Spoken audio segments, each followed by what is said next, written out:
What I'd like to do is just do a quick summary now of what I call the Dyer dozen.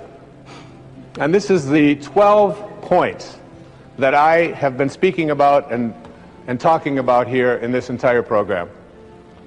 There are 12 of them. I'm just going to spend a moment or two on each of them. If you want to jot these down while you're watching,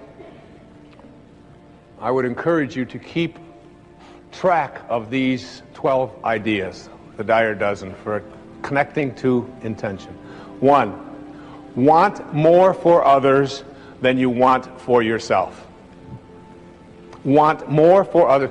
Whatever it is that you perceive to be missing, whatever health problems that you may have, whatever addictions you're struggling with, whatever lack of love that you have in your life, whatever lack of peace that you have with your aunts and your uncles or your parents or your in-laws, want the peace that you seek for yourself more for them.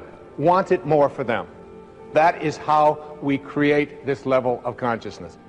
Secondly, think from the end.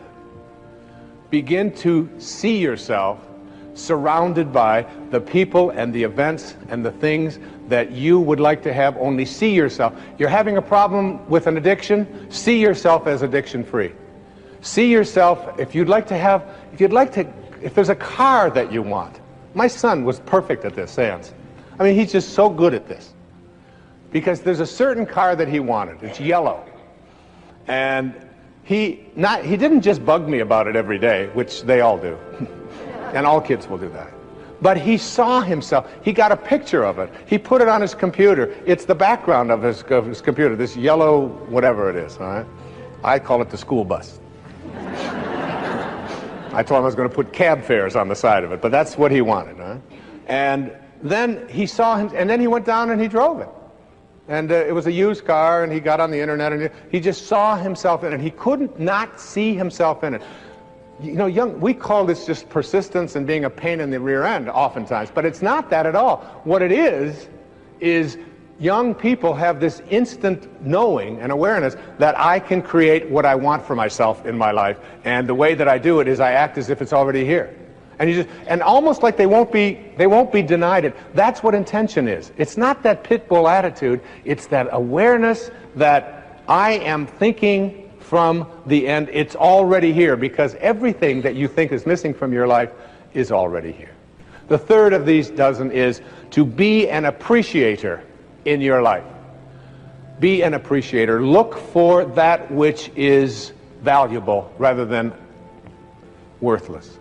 Look, you go out and you buy a house, and 10 years later we say it appreciates in value. What does that mean? What does it mean that a house appreciates? It is more what? Valuable. It's more same thing with you.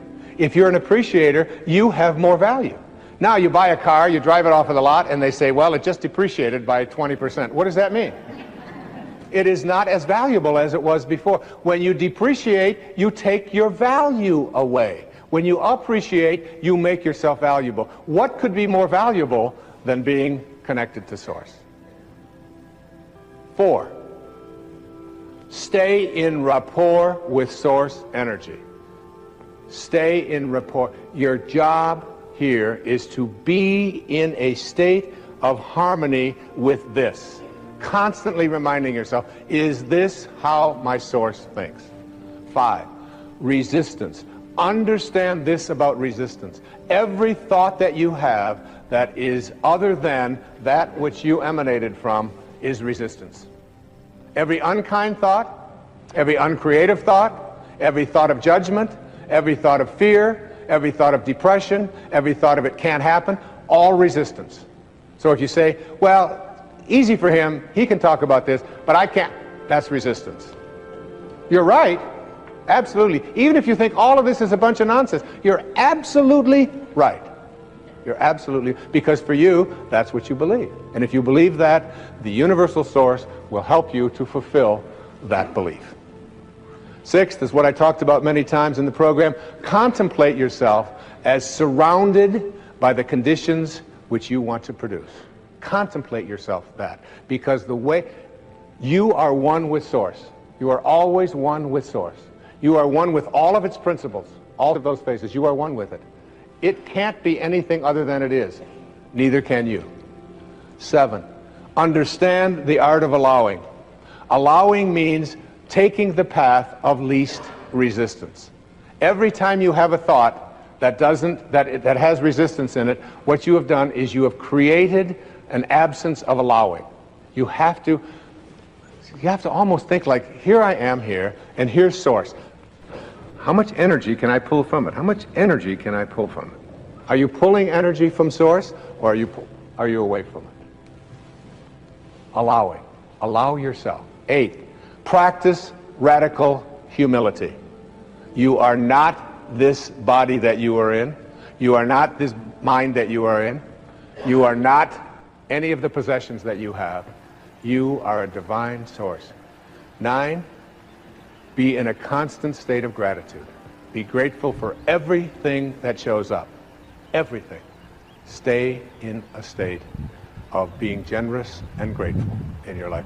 Because what could be more generous than that which has allowed you to come from the infinite source to this material world and back? 10, keep in mind that you can never resolve a problem by condemning it. Any problem that you have, when you use shame, you are using the lowest energy that's out there in the universe.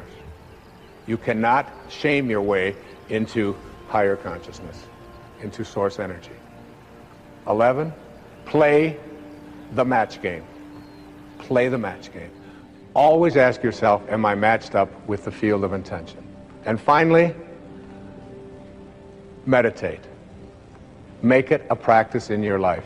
Meditation is essential because it is your way of staying connected.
To source.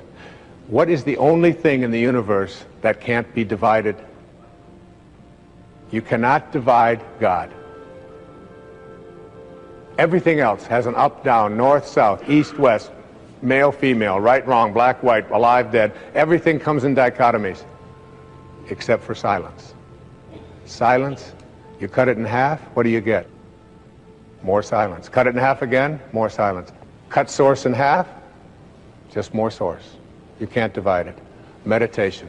Stay in the gap.